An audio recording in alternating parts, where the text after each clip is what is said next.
Hi, welcome to the National Critics' Choice Online News, and here at CFA 2013, here in Singapore, we have Mr. J. Carl Bass, who's the managing partner for Hayman Capital Management. And Mr. Bass, could you share with us, why do you think that central bankers are creating a deception of the global recovery?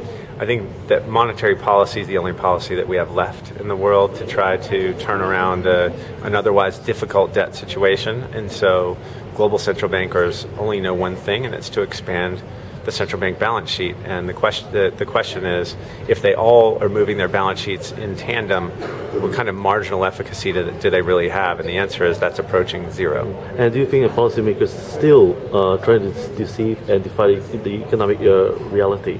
Yes. You do. And what makes you think so?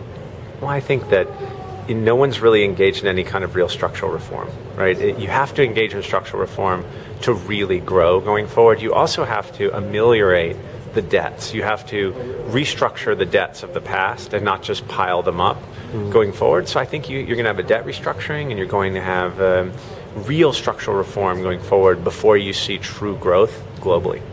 Now, you spoke about the behind the facade and the long-run consequences of central bank actions. So what sort of actions are you talking about? Yeah, I mean, the long-run consequences are crisis, right? You have you've suppressed volatility for such a long period of time by trying to hold rates low, and then all of a sudden you've pumped too much money in the system, and you start to get input price inflation, which happens later, much later. You're going to have bouts of deflation and inflation between now and then, but the consequences are a severe loss of purchasing power and or a restructuring of obligations. And that happens going forward. That's going to happen in Europe, and it's going to happen in Japan. Hopefully it doesn't happen in the rest of the developed world because the debt stocks haven't grown. Well, what will be the three key advice for investors to look out for, and how can Hayman Capital Management could be of great assistance to investors? Yeah, I just think that we try to think about the world from the top down, and we try to think about it independently of what central banks are telling you, of what governments are telling you, or more importantly, even what investors in the general investing public think. We just try to think for ourselves and develop a portfolio that we deem to be event-driven with great hedges against potential negative outcomes. So when you think about the manner in which we invest our capital, it's very important to think about core and hedges. And I think that's how every investor should run their portfolio.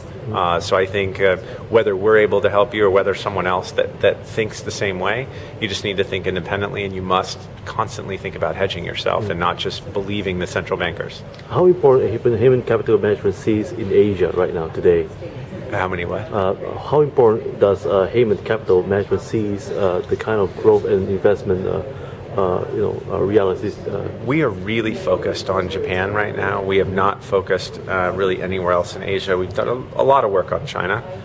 We don't have any positions in China, but we focus a lot on Japan and China and not the rest of the Asian corridor for the time being. Once again, how can our viewers contact your organization for more information? Do you have a website? Yes, I think it's Steele. What is our website?